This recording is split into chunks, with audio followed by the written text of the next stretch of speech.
Hello, and welcome to my contribution to the Supplier Summit. Today I'm talking about solving staffing issues through company culture.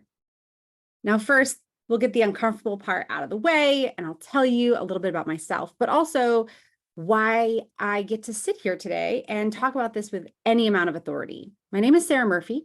I have been in the hospitality industry for 60% of my life. I started my very first job at 16 as a bus girl, and I'm about to turn 40. It's my birthday week, so yay. I have my master's degree from Cornell's Hotel School. That was my second advanced business degree. So I have spent about $100,000 in learning how to speak with authority on business matters. And it doesn't mean that I'm any smarter than anyone, but I am more financially invested in knowing what I know. And also, I have come through the ranks of learning from other industry experts. And so what I present to you today is based on studies.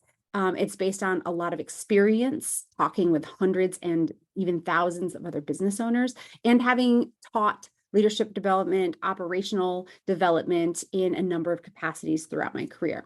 I am currently a full-time business coach, and I specialize in educating hospitality-based businesses and enabling them to break through to their next level of growth, whether it be through employee development, whether it be through staffing, whether it be through operational changes, any number of things. I like to speak on culture. I also like to speak on profitability and visibility. So what we're talking about today is culture. So I'm excited.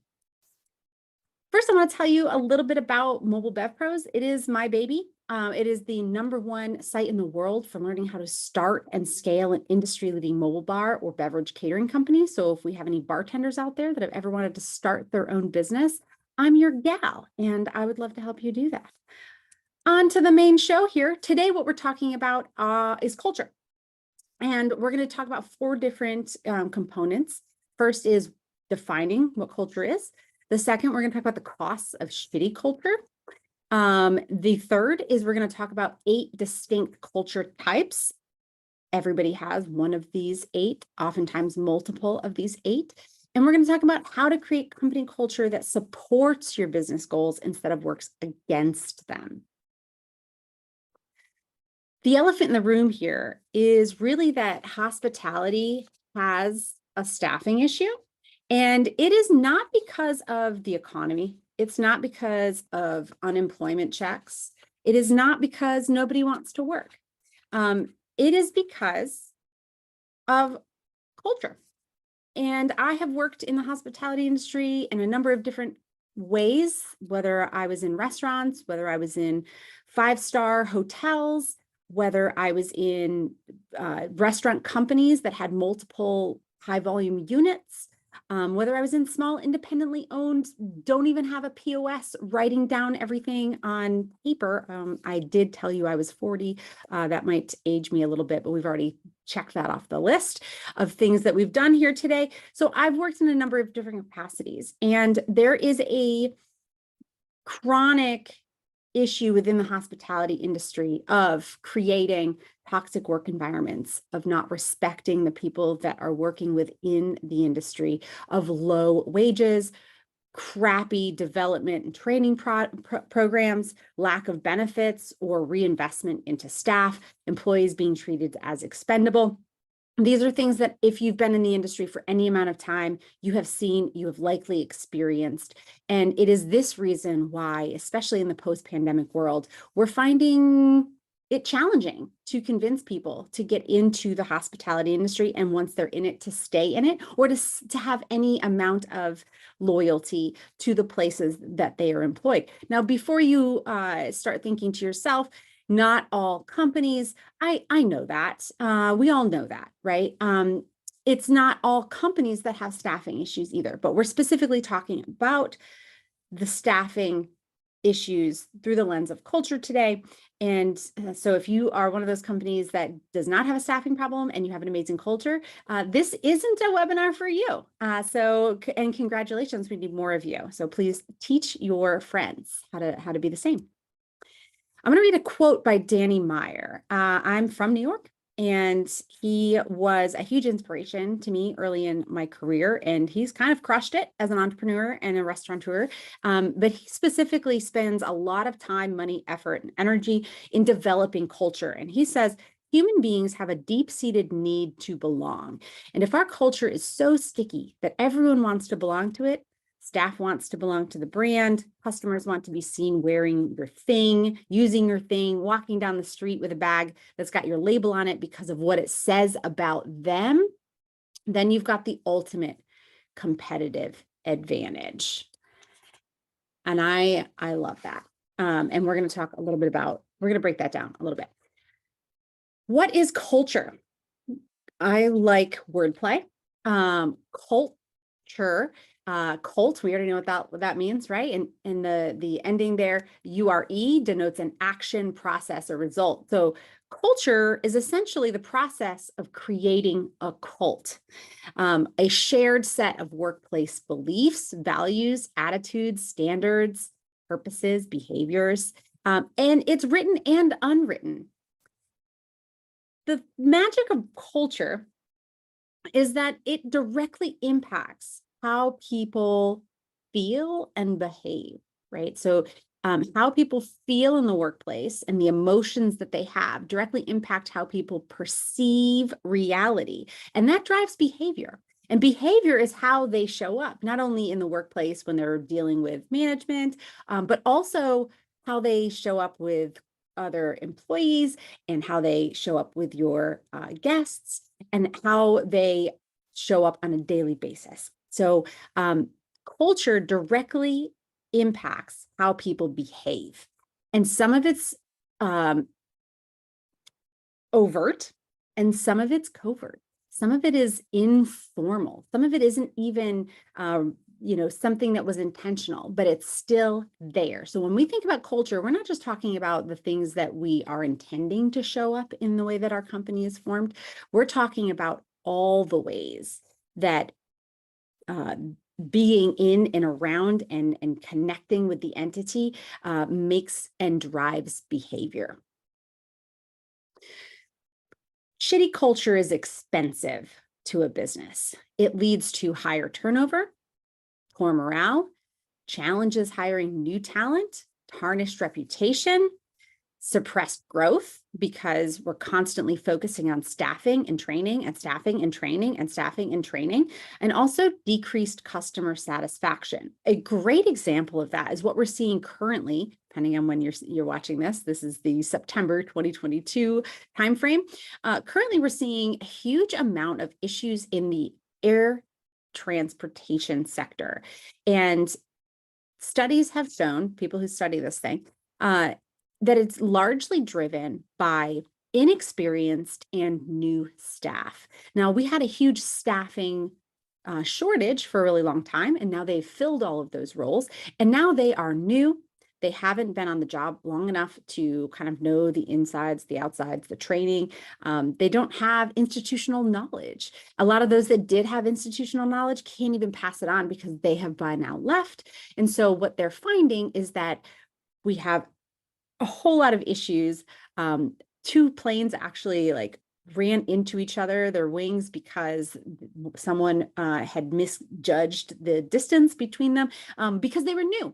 And we see this a lot in hospitality as well. And I can speak through the lens of restaurants. a new expediter, a new host, a new server, a new line cook, a new bar manager, any of those things without the institutional knowledge and the time, they're going to do things slower. So we're going to lose some efficiency there, which obviously costs us a little bit more money. They're going to do things to a less satisfactory degree because you got to, fail quite a bit before you get it right. And it's going to cost you money for a variety of different reasons, right? So shitty culture leads to high turnover, poor morale, a whole bunch of expensive things. And I love this quote here, and I don't know who said it, but culture eats strategy for breakfast.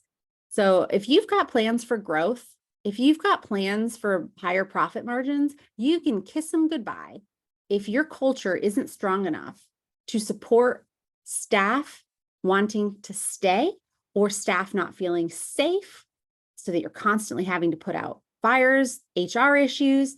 All of that is expensive and it prevents businesses from achieving their strategic goals. But I'm not here just to point out problems. I am, however, going to talk about a few caveats that I would like to point out. So things to keep in mind. The first is we need to be aware of culture hijacking. Culture, as I mentioned before, can be intentional or unintentional. So you either set it up and protect it, or it'll get set up for you. So let's say you want a culture that is collaborative, fun, easygoing, because this is, a place that you have created or you are building, and you want that to be your culture.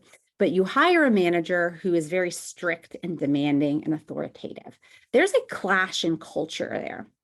And as a result, your culture, what you have chosen, doesn't get top billing because culture needs to be expressed and it needs to be practiced and it needs to be communicated and it needs to be something that is prevalent. And if you have leadership or if you have a bad apple server that is undermining culture, then you have a misalignment, and that is almost going to be like, if you're playing on the piano and someone strikes a wrong chord, it's going to ruin the music. And so there's no such thing as a company with no culture, but it is not easy to maintain culture. And if it's not intentional and protected, then you're going to get misalignment. And that is, in my experience, the vast majority of issues in the hospitality industry. It's not that the company itself doesn't have good intentions or have an established set of values and culture that they would like to pass on. It's that they're not living their values and they're not protecting the culture. So whether or not you're intentional or unintentional about your values, if you're not protecting it, then your culture can very quickly and very easily get away from you. The other thing that I want to mention is that shitty culture is relative. So I use the quote here, one man's trash is another man's treasure. And there is no perfect culture for everyone. Everyone is different and they want different things from their workplace. So I have this little example here. If Tiffany does not love working in a salty dive bar where sarcasm is the first language and regular dude Joe drops outdated one-liners every chance he gets, it doesn't mean that it isn't the perfect workplace for Gretchen. It just means it's not the right place for Tiffany. And so whatever your dream culture is a perfectly suitable work environment for someone. The trick is you have to be intentional about what you want your culture to be. Then you need to be transparent about what the culture is, and you need to make it obvious during the hiring and the training process so that people can self-select out. So if your dream culture is a little bit salty and sarcastic, there are people out there that thrive in those conditions. Sarcasm is my second language. So I'm one of those people. I love a good dive bar. And so don't feel like it needs to be the Hilton or it needs to have or look a certain way. Culture can be anything you want it to be, but it needs to be intentional. What are the benefits of having great culture? reduce turnover, improve customer experience, higher productivity, increased revenue and profits, improved morale, decreased staffing cost, stronger reputation. It's essentially all the opposites of all of the cost of a crappy culture. But these are the things that as a business owner, I want to see. I want to see all of these things. And so I can do that by managing culture.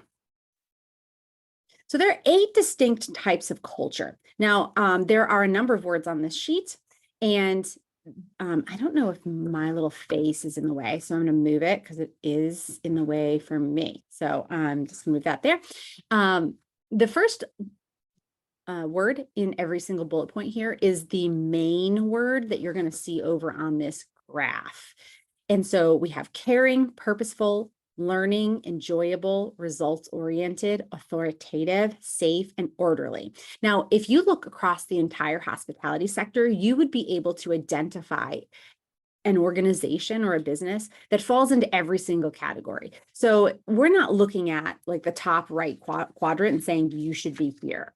What we are saying is that there are 8 that this is actually the Harvard Business Review identified, did a whole bunch of studies, and they identified these particular 8. Now, you can be both caring and orderly. Your culture can have those 2 things. Now, you might find friction if you were trying to be super result oriented, but also caring.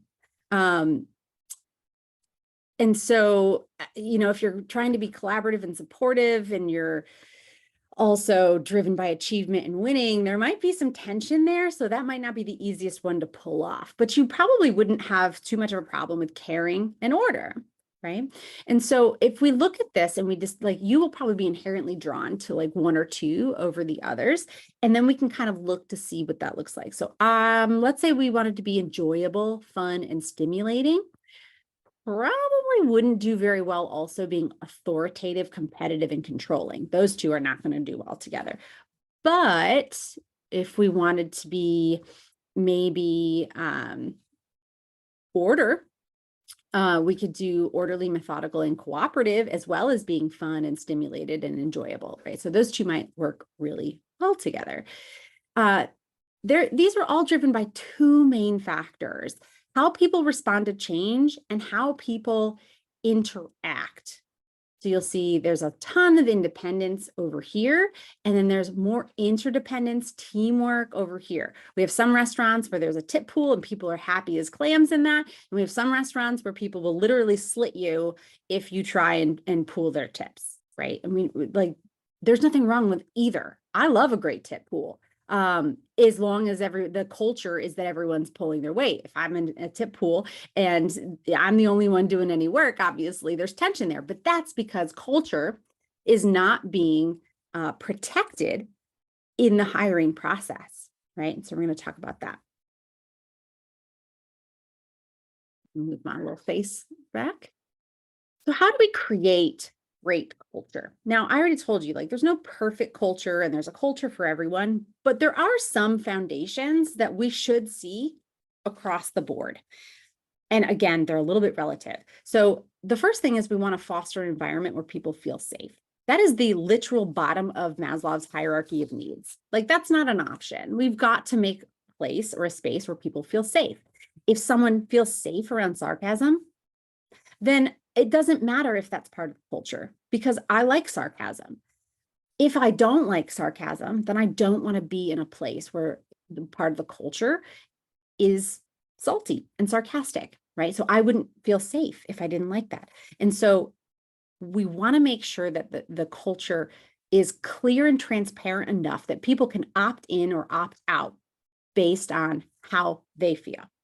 So we want to foster an environment where our people, the people that resonate with the culture we're trying to create, feel safe. If you don't feel safe, then you will not function on any of the higher levels. Your reasoning skills go out the window. You're literally just trying to preserve yourself. Okay. So we want to foster an environment where people feel safe, whatever that looks like for your particular culture. We also want to ensure people feel valued for their talents. It looks like I forgot an F there, for their talents and their time. So real quick story. I used to work at a restaurant that would keep someone on call every shift. And this was back during the 2007, 2008 recession. So it was very much like this, where there was a staffing issue, but not because there weren't people who wanted to work, but because nobody was hiring. I was at a 5-star hotel at the time, and we were on a hiring freeze. So we couldn't just pull someone in. Okay. And so we had someone on call, and we called them in.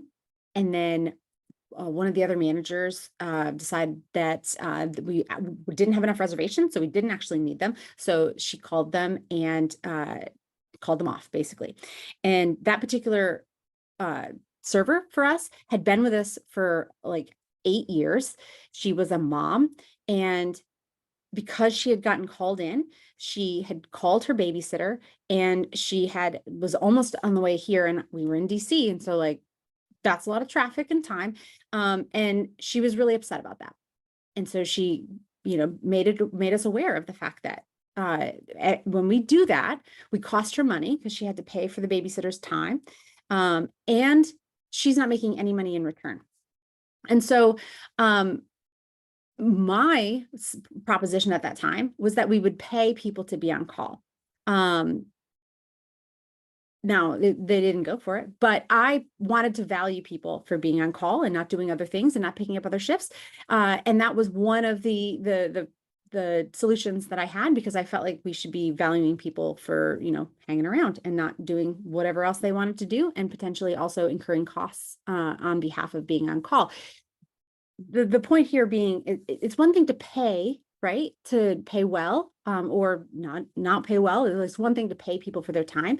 But we also have to recognize that there's a lot of hidden costs in time for being employed. And so we want to respect people, not just by paying them for the work that they do, but also for the energetic space holding that they're doing on behalf of our company, and so that they feel valued as a whole person, and not just, hey, I only have you, 6, 7, 8 hours a day, and you are valuable to me in those days, in those hours, right? We want to value them as a whole, because our business, they're working for us, right? They're making us a part of their lives. Sorry about that.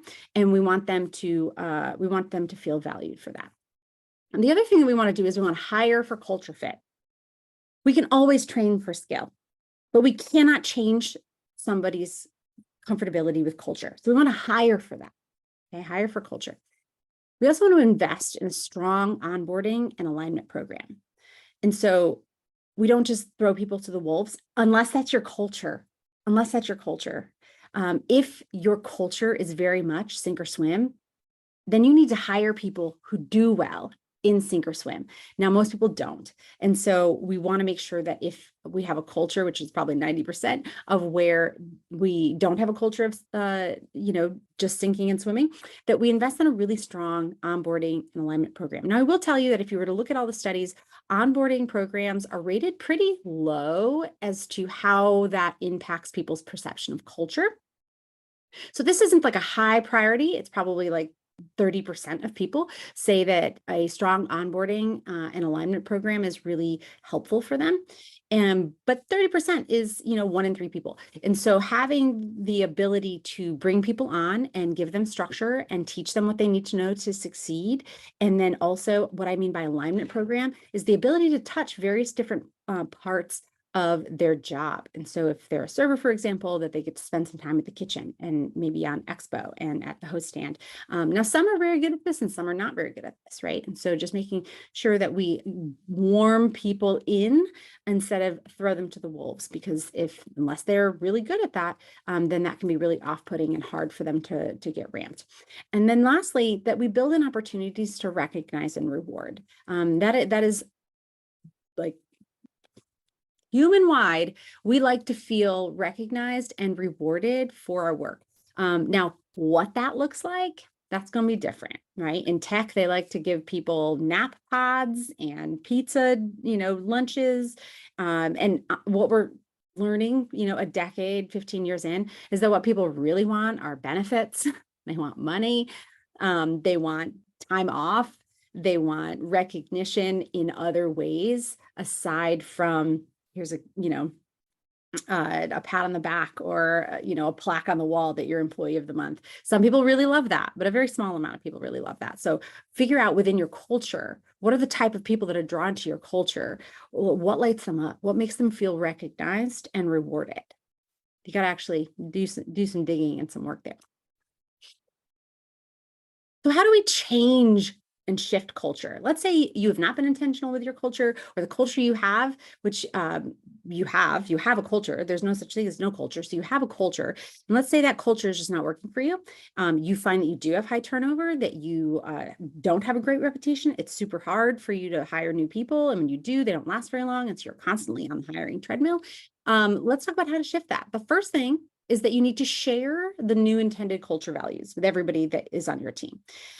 They're not to be kept secret. We need to make sure everybody is aware of what the culture is. We also then need to hire and select leaders and managers that embody that culture. These are the things that they need to be exuding in everything that they do. Okay, they need to be walking emblems of the culture that you're trying to instill. Then we need to allow people to self-select themselves in or out. And I don't care if that person has been with the company for 8, 10, 12 years.